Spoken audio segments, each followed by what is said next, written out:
வாழ்க வளமுடன். நான் உமா ஸ்ரீனிவாசன். கண்ணதாசன் வீட்டு கைமத்துக்கு நான் உங்களை எனக்கு அன்போடு வரவேற்கிறேன். இன்றைக்கி நம்ம பண்ண போகிறது ஒரு இளம் தோசைங்க. என்னடா இட்லி தோசை இதே பண்ணுறாங்களேன்னு நினைக்காதீங்க.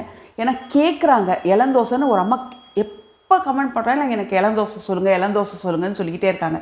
அவங்களுக்காக இந்த இளந்தோசை இன்றைக்கி அந்த யார் என்ன வேணாலும் கேளுங்க. எனக்கு டைம் இருக்கும்போது கட்டாயம் ஒன்று ஒன்றா நான் பண்ணி காமிச்சிடுறேன். கொஞ்சம் லேட்டானா நீங்கள் வந்து தப்பாக எடுத்துக்காதீங்க.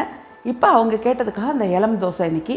இளம் தோசைக்கு ப்ரௌன் கலர் சட்னிங்க. அது ப்ரௌன் கலர் சட்னி இல்லைங்க, தக்காளி சட்னி. அது தக்காளி சட்னி ஏற்கனவே பண்ணி காமிச்சிருக்கேன். இன்றைக்கி ஒரு வாட்டி அதை பண்ணுறேன் நான். ஏன்னா இந்த இளம் தோசைக்கு அந்த தக்காளி சட்னி ரொம்ப நல்லாயிருக்கும். அவங்க வந்து எப்படின்னா ஹோட்டலில் எப்படின்னா ரெஸ்டாரண்ட்டில் வதக்கிட்டு கிரைண்டரில் போட்டு அரைப்பாங்க. அது ஒரு டேஸ்ட் வரும். நமக்கு மிக்சியில் போடுறது ஒரு டேஸ்ட். ஆனால் டேஸ்ட் ரொம்ப நல்லாயிருக்கும். கொஞ்சம் மாறுபடும். ஏன்னா வந்து அவங்க மொத்தமாக கிரைண்டரில் போட்டு அரைக்கும் போதே அது டேஸ்ட் வித்தியாசமாக இருக்கும். மிக்சியில் அரைக்கிறதுக்கும் அதுக்கும் ரொம்ப வித்தியாசம் வருங்க. கிரைண்டரில் அரைக்கிறது வந்து கையில் அரைக்கிற மாதிரியே இருக்கும் கொஞ்சம் டேஸ்ட்டு. இப்போ எப்படி பண்ணலான்றது பார்க்கலாம் வாங்க. இதுக்கு வந்து எண்ணெய் கொஞ்சம் ஜாஸ்தி ஊற்றிக்கணும். ஏன்னா வெங்காயம்லாம் நல்லா வதங்கணும். இப்போ ஒரு 2 ஸ்பூன் உளுந்து போட்டிருக்கேன். உளுந்து செவக்கட்டும். உளுந்து செவந்துருச்சுங்க. ஒரு 4-5 பூண்டு பல், குட்டி பூண்டு பல் தான், நாட்டு பூண்டு பல் எடுத்திருக்கேன். ஒரு சின்ன அளவு புளி பாருங்கள், இவ்வளோன்னு தான் புளி எடுத்திருக்கேன். நீங்கள் புளி வேண்டான்னா விட்டுடலாம், புளிப்பு ரொம்ப வேண்டான்னா. இதில் குண்டு மிளகா 4ம் சுருள் மிளகா 4ம் எடுத்திருக்கேங்க. அதோட கொஞ்சம் கருவேப்பிலை விழுந்துருச்சு. கருவேப்பிலை கடைசியில் போட்டிங்கன்னா நல்லாயிருக்கும். அவ்வளோதான். இதில் வெங்காயம் நல்ல பெரிய வெங்காயமாக ஒரு 3 வெங்காயம் எடுத்துகிட்ருக்கேன். இது வந்து ஒரு 5 பேர்லேருந்து 6 பேர் சாப்பிட்ற அளவு. நீங்கள் வேணும்னா அதை கம்மி பண்ணிக்கலாம்.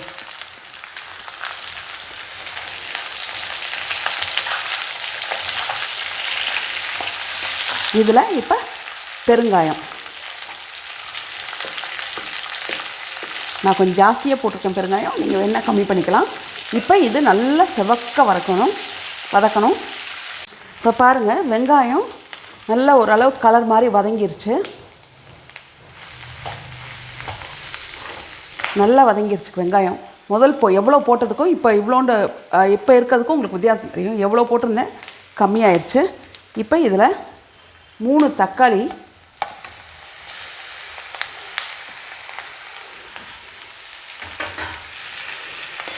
கொஞ்சம் பெரிய தக்காளியாக தான் எடுத்திருக்கேன் நான். 3 தக்காளி, ரொம்ப சின்ன தக்காளியெல்லாம் எடுக்கலை. இப்போ இதுவும் நல்லா வதங்கணும். இதில் கொஞ்சம் உப்பு சேர்த்துக்கலாம். இப்போ இதுக்கு தேவையான அளவு உப்பு சேர்த்து இப்போ இதை நல்லா வதக்கிடலாம். ஒருத்தர் வந்து இட்லியை பற்றி கேட்டிருந்தாங்க. முதல்ல வந்து சின்ன குட்டி இட்லி ஊற்றியிருந்தேன். அது 5 ஆளுக்கு 1 ஆளாக உளுந்து சொல்லியிருந்தேன். இப்போ வந்து இட்லி அளவு கிளியராக சொல்லியிருக்கேன். 6க்கு 1ன்னு சொல்லியிருக்கேன். ஏன் அப்படி மாறுபடுதுன்னு கேட்டாங்க. ஏன்னா அரிசி மாறுபட்டுருச்சுங்க. அது நான் அன்றைக்கி சொல்லாமல் விட்டேன். ரொம்ப சாரி அதுக்கு.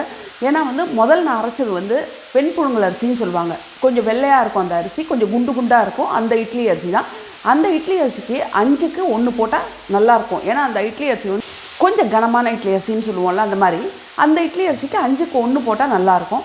இப்போ நான் வாங்குறது வந்து அன்றைக்கி நான் சொல்லாத விஷயம் அது ஒன்று தான். நான் இப்போ வாங்குறது வந்து IR 36ன்னு ஒரு அரிசிங்க. இது வந்து சாத அரிசி மாதிரியே இருக்கும், சாப்பாட்டு அரிசி மாதிரியே இருக்கும். புழுங்கல் அரிசி இட்லிக்கும் நல்லாயிருக்கும். நீங்கள் சாதத்துக்கு வேணாலும் டக்குன்னு அதை போட்டுக்கலாம். அந்த மாதிரி நல்லாயிருக்கும். எங்கேயாவது கேட்டு பாருங்கள், எல்லா இடத்துலையும் கிடைக்கும் IR 36ன்னு சொல்லி. அந்த அரிசி இட்லிக்கு வாங்கிட்டிங்கன்னா ரொம்ப நல்லாயிருக்கும். அது வந்து 6க்கு 1 ஆளுக்கு தாங்க பிடிக்குது. ஏன்னா 5க்கு 1 போட்டோம்னா அந்த இட்லி அரிசியில் நம்மளுக்கு வந்து சப்பையாக போயிடுது இட்லி. ஏன்னா உளுந்து ஜாஸ்தியாக தெரியுது, அரிசி கம்மியாக போயிடுது. 5க்கு 1 போட்டால் அந்த அரிசி 6க்கு 1 போட்டால் தான் அது கரெக்டாக வருது. அதனால தான் இது 6க்கு 1 சொன்னேன், அது 5க்கு 1 சொன்னேங்க. இது ஒருத்தவங்க கேட்டிருந்தாங்க, அதுக்காக இப்போ சொல்கிறேன். இப்போ பாருங்கள், நல்லா தக்காளியும் நல்லா வதங்கிருச்சு. அதோடு சேர்ந்த மாதிரி இந்த ஸ்டேஜில் கொஞ்சம் கருவேப்பிலை, ரொம்ப வேணாங்க, கொஞ்சம் போட்டிங்கன்னா போதும். அது ஒரு நல்ல ஒரு வாசனையை கொடுக்கும். அது ரொம்ப வதக்கவும் வேணாம். இப்போ ஆஃப் பண்ணிடலாம். இளந்தோசைன்னு கேட்டிருந்தாங்க. அதுக்கு சட்னி அரைச்சி காமிச்சிட்டு முதல்ல. இளந்தோசைக்கு என்ன வேணும்னா எதுவுமே வேணாங்க, வெறும் இட்லி மாவு தான். இளந்தோசைக்குன்னு நீங்கள் மாவு அரைக்க வேண்டிய தேவையே இல்லை. இட்லி மாவு இருந்தாவே போதும். நான் சொன்ன அளவு தான் இட்லி மாவு. அந்த இட்லி மாவு இருந்தாவே போதும் இளந்தோசைக்கு. இந்த பாருங்கள், நான் திக்காக இட்லி மாவு எடுத்து வச்சுருக்கேன். இதில் கொஞ்சம் தண்ணி ஊற்றிக்க போகிறேன். இதுக்கு தாங்க இளந்தோசைக்குன்னு மாவு நம்ம அரைக்க வேண்டியது இல்லை.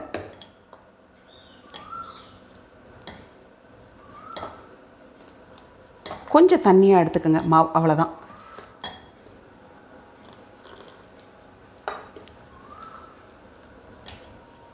எவ்வளோ திக்காக இருந்தது பாருங்கள். இப்போ இந்த அளவு தண்ணியாக்கி வச்சுருக்கேன். அதை இதாங்க இளந்தோசைன்றது வேறு ஒன்றும் இல்லைங்க. இப்படி எண்ணெய் தடவிக்கணும் லைட்டாக. இளந்தோசைன்றது வேறு ஒன்றும் இல்லைங்க, ரொம்ப சீக்கிரம் டக்கு டக்கு டக்குன்னு எடுத்துடுறது தான் இளந்தோசை. ஏன்னா வெள்ளை வெள்ளையேன்னு எடுக்கணும் இளந்தோசை. இது வந்து முதல் எண்ணெய் தடவிக்கணும் கீழே, அப்புறம் லைட்டாக எண்ணெய் சுற்றி ஊற்றி மூடி வச்சிடணும்.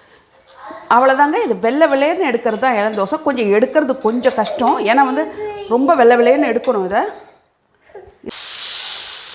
அவ்வளோதாங்க.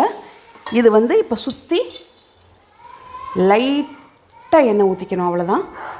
இது என்னென்னா வந்து டக்குன்னு மூடி வச்சிடணும், அதுதாங்க இளந்தோசை. மூடி வச்சு வெள்ளை வெள்ளையர்னே எடுக்கணும். பாருங்கள் வெந்துருச்சு. மூடி வச்சா அப்படி மெத்துன்னு வெந்திருக்கும், அவ்வளோதான். கொஞ்சம் எடுக்கிறது கஷ்டம் இந்த தோசை, கொஞ்சம் எடுத்துட்டா அப்புறம் ஈஸியாக இருக்கும். இந்த பாருங்கள், அப்படி நொழு நொழுன்னு தாங்க வரும் இந்த தோசை. இளந்தோசைன்றது அவ்வளோதாங்க. இதுதான் இளந்தோசை. அப்படி மெத்துன்னு இருக்கும்.